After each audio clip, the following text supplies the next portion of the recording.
आज मैं कुछ ऐसी कहानियों का संग्रह लाई हूँ जो मुझे हमेशा प्रेरणा देती हैं। आइए आपको भी इनसे अवगत कराती हूँ। एक समय की बात है, एक राज्य का राजा अपाहिज था। उसका एक ही पैर और एक ही आंख थी, परंतु वह बहुत विद्वान और नम्र था। उसके राज्य में सभी खुश व स्वस्थ थे, जिसका श्रेय उनके राजा को ही जाता था। एक दिन राजा अपने महल में जा रहे थे, तब उनकी नज़र उनके पुरखों के चित्रों पर पड़ी। तब उन्होंने सोचा, एक दिन उनके बच्चे भी इसी तरह उनका चित्र देख रहे होंगे और उन्हें याद कर रहे होंगे। परंतु राजा ने तो अभी तक चित्र बनवाया ही नहीं था। वे सोचने लगे कि उनकी एक आंख व एक पैर है, तो उनका चित्र कैसा बनेगा। इस बात को ध्यान में रखकर उन्होंने कई प्रसिद्ध चित्रकारों को न केवल अपने राज्य के बल्कि पड़ोसी राज्य के चित्रकारों को भी अपनी राज्यसभा में आमंत्रित किया। राजा ने घोषणा की कि वो अपना एक बहुत खूबसूरत चित्र बनवाना चाहते हैं। जो चित्रकार ऐसा चित्र बना सकता है, सामने आए, उन्हें बहुत इनाम दिया जाएगा। सभी चित्रकार सोचने लगे कि राजा के पास एक आंख और एक पैर है, तो उनका बहुत खूबसूरत चित्र कैसे बनाया जा सकता है। यह संभव ही नहीं है। और यदि चित्र बहुत सुंदर नहीं बना तो हो सकता है राजा नाराज हो जाए और सजा भी दे सकते हैं। इसलिए एक के बाद एक चित्रकार बड़ी नम्रता से राजा का चित्र न बनाने के लिए अलग अलग बहाने बनाने लगे। तभी एक चित्रकार ने हाथ उठाया और कहा कि मैं राजा की बहुत खूबसूरत चित्र बनाऊंगा, जो आप सबको बहुत पसंद आएगा। राजा बहुत खुश हुए। दूसरे चित्रकार भी उस चित्र को देखने के लिए बहुत उत्सुक हो गए। राजा ने चित्रकार को चित्र बनाने की अनुमति दे दी। चित्रकार ने चित्र बनाया और बहुत धैर्य के साथ चित्र में रंग भरना शुरू किया। सभी सोच रहे थे कि शारीरिक रूप से असक्षम राजा का चित्र कैसा बना होगा। यदि राजा ने चित्र को नापसंद किया तब क्या होगा। पर जब चित्र सबके सामने प्रस्तुत हुआ तो सभी स्तब्ध रह गए। चित्रकार ने ऐसा चित्र बनाया जिसमें राजा इस तरह घोड़े पर बैठे हैं कि उनका एक ही पैर नजर आ रहा है। उनके हाथ में एक धनुष है, उसमें कमान पर तीर चढ़ा हुआ है और राजा एक आंख से निशाना लगा रहे हैं और दूसरी आंख बंद है। राजा बहुत खुश हुए, क्योंकि चित्रकार ने बहुत होशियारी से उनकी कमियों को छुपा दिया था और एक बेहद खूबसूरत चित्र सामने आया था। राजा ने चित्रकार को ढेर सारा इनाम दिया। इस कहानी का सार है कि हमें दूसरों की सकारात्मकता की ओर ध्यान देते हुए उनकी कमियों को नजरअंदाज करना चाहिए। हमें अच्छी चीजों पर फोकस करना चाहिए। यदि हम निगेटिव सिचुएशन में भी पॉजिटिव अप्रोच रखेंगे, तब हम ज्यादा अच्छी तरह से कठिनाइयों का सामना कर उनको दूर कर पाएंगे। एक बार एक प्रोफेसर क्लासरूम में आए और विद्यार्थियों को सरप्राइज टेस्ट देने के लिए तैयार हो जाने को कहा। प्रोफेसर ने सभी विद्यार्थियों को टेस्ट पेपर दिया। सभी ने आश्चर्य से देखा कि प्रश्न पत्र में तो कोई प्रश्न ही नहीं है। पन्ने के बीचों बीच एक काला बिंदु था। प्रोफेसर ने सबके चेहरे के हाव भाव देखे, फिर कहा कि मैं चाहता हूं कि आप जो वहां देख रहे हैं उसी के विषय में लिखें। जब समय समाप्त हुआ तब प्रोफेसर ने एक एक उत्तर को एक के बाद एक जोर जोर से पढ़ना शुरू किया। सभी ने उस काले बिंदु के विषय में लिखा था। कभी उसका स्थान, कभी रंग व कभी आकार का वर्णन था। कक्षा में शांति थी। प्रोफेसर बोले, मैं इस टेस्ट से ग्रेड नहीं देने वाला हूं। मैं तो बस इतना चाहता था कि आप कुछ सोचें। किसी ने भी पेपर में सफेद भाग के बारे में कुछ नहीं लिखा है। सबका ध्यान काले बिंदु पर ही था, जबकि काला बिंदु बहुत छोटा सा है और सफेद भाग बहुत बड़ा। पर हम हमेशा काले बिंदु पर ही फोकस करते हैं। इसी तरह हमारे जीवन में भी होता है। हमारे पास बहुत कुछ होता है, लेकिन जो हमारे पास नहीं है, हम केवल उसी पर फोकस करते हैं। जो है उसका तो मजा ही नहीं लेते हैं। ये जीवन ईश्वर के द्वारा दिया गया एक ऐसा उपहार है जिसमें प्यार का होना बहुत जरूरी है। हमारे पास खुशियां मनाने के लिए बहुत कुछ है, लेकिन काले बिंदु अर्थात नकारात्मकता से अपना ध्यान हटा सकें तब ना। अपनी आंखें काले बिंदु अर्थात नकारात्मकता से हटा लो। अपनी जिंदगी के हर लम्हे का मजा लो, खुश रहो और अपनी जिंदगी को सकारात्मक बनाओ। इस कहानी का सार वही है, जैसा प्रोफेसर ने वर्णन किया कि जीवन अच्छाइयों और बुराइयों की पोटली के समान है। हम सभी को जीवन के रास्ते में नकारात्मक व सकारात्मक सोच मिलेंगे, पर हमें हमेशा सकारात्मक सोच की तरफ ध्यान देना चाहिए ताकि हमारी जिंदगी स्वस्थ और खुशहाल रहे। अपनी जिंदगी का अमूल्य समय नकारात्मकता को नहीं देना चाहिए। एक पिता अपनी बच्ची के साथ पार्क में खेल रहे थे।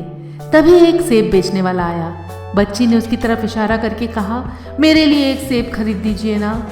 पिताजी ज्यादा पैसे लेकर नहीं आए थे, पर उस समय उनके पास इतने पैसे तो थे कि वो 2 सेब खरीद सकें। इसलिए उन्होंने 2 सेब खरीद लिया और अपनी बेटी को दे दिया। उनकी बेटी ने दोनों हाथों में एक एक सेब रखा और अपने पिताजी के साथ घूमने लगी। तभी पिताजी ने कहा कि क्या वो एक सेब उन्हें खाने के लिए देगी। यह सुनते ही उनकी बेटी ने जल्दी से एक एप्पल का बाइट लिया और इससे पहले कि उसके पिताजी कुछ कह पाते, उसने दूसरे सेब से भी एक बाइट ले लिया। उसके पिता आश्चर्यचकित हो गए। उन्होंने सोचा कि मेरी परवरिश में कहाँ इतनी गलती हो गई कि मेरी बच्ची इतना लालची व्यवहार कर रही है। उनका दिमाग इन विचारों में ही कहीं गुम हो गया था। फिर उन्होंने सोचा, शायद मैं बहुत ज्यादा सोच रहा हूँ। मेरी बच्ची बहुत छोटी है, वो गिविंग और शेयरिंग को नहीं समझ पा रही है। उनके चेहरे की मुस्कान कहीं खो गई थी। तभी अचानक उनकी बेटी ने एक हाथ में एक सेब पकड़े हुए कहा, पिताजी इस सेब को खाइए, यह बहुत ज्यादा मीठा और रसीला है। उसके पिताजी स्तब्ध रह गए। उनको बहुत बुरा महसूस हो रहा था कि वो इतनी छोटी सी बच्ची के लिए इतनी जल्दी किसी नतीजे तक कैसे पहुंच गए। परंतु उनके चेहरे की मुस्कान वापस आ चुकी थी, क्योंकि अब उन्हें पता चल चुका था कि उनकी बेटी ने इतनी जल्दी दोनों एप्पल का बाइट क्यों लिया था। इस कहानी का सार है कि किसी भी हालात में बहुत जल्दी किसी निर्णय पर पहुंचना या मानना गलत है।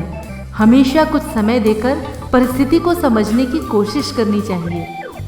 एक छोटा लड़का एक दुकान पर पहुंचा।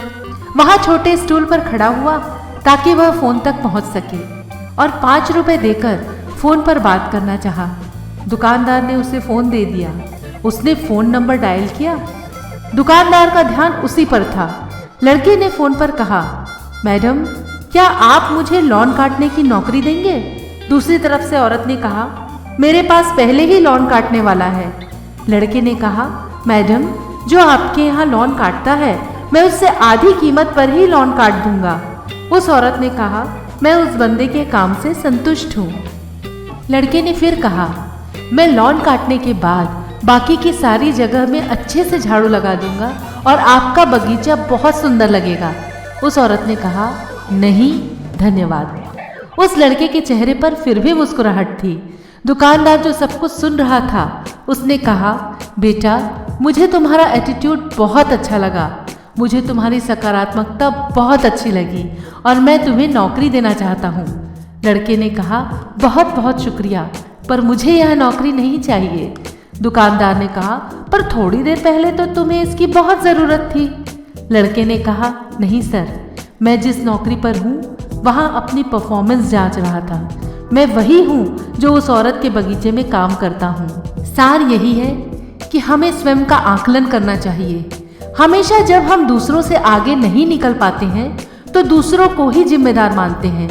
हमें स्वयं का आकलन कर दूसरों से तुलना करना चाहिए कि वह कहाँ बेहतर है। अपनी कमियों को ढूंढकर कड़ी मेहनत कर उसे मिटा देना चाहिए। हमें हमेशा मेहनत और ईमानदारी से पूरी लगन के साथ काम करना चाहिए। इसका फल अवश्य मिलता है। एक बार की बात है, एक राजा को पड़ोसी देश में आमंत्रित किया गया। वहां उन्हें एक जोड़ी खूबसूरत मकाऊ पक्षी के बच्चे भेंट में दिए गए। इसलिए वापस आकर उन्होंने एक बर्ड ट्रेनर को बुलाया और मकाऊ के बच्चों को ट्रेन करने के लिए कहा। राजा ने राज्य के बगीचे में एक जगह का भी इंतजाम कर दिया। राजा अपने खिड़की से अक्सर उन खूबसूरत पक्षियों को देखते थे। समय बीतता गया।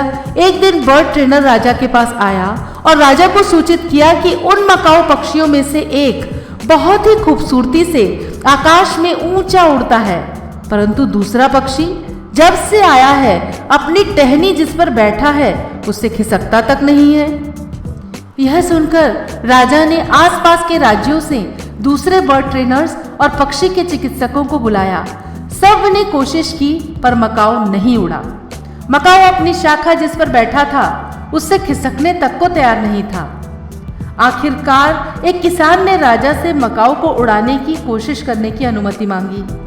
दूसरे दिन सुबह राजा ने देखा कि मकाओ राज्य के बगीचे में ऊपर उड़ रहा है, तो वह बहुत खुश हुआ। राजा ने उस किसान से पूछा कि उसने मकाओ को कैसे उड़ना सिखाया। किसान ने हाथ जोड़कर बड़ी विनम्रता से कहा, मैंने केवल उस टहनी को काट दिया जिस पर वह बैठा था। इस कहानी का सार है कि हम सभी में सफलता प्राप्त करने की क्षमता होती है, पर हम उतना साहस नहीं जुटा पाते जो सफलता की ऊंचाई प्राप्त करने के लिए जरूरी है। हम अपने आसपास की उलझनों में ही फंसे रहते हैं और अपनी क्षमता को पहचान ही नहीं पाते। हमें अपने कंफर्ट जोन से ऊपर उठना चाहिए ताकि हम अपनी नई क्षमताओं को पहचान पाए और सफलता की नई ऊंचाइयों को छू सकें। अगर ये वीडियो पसंद आया हो तो इस वीडियो को लाइक करें, शेयर करें और हमारे चैनल देसी पेन को सब्सक्राइब करें।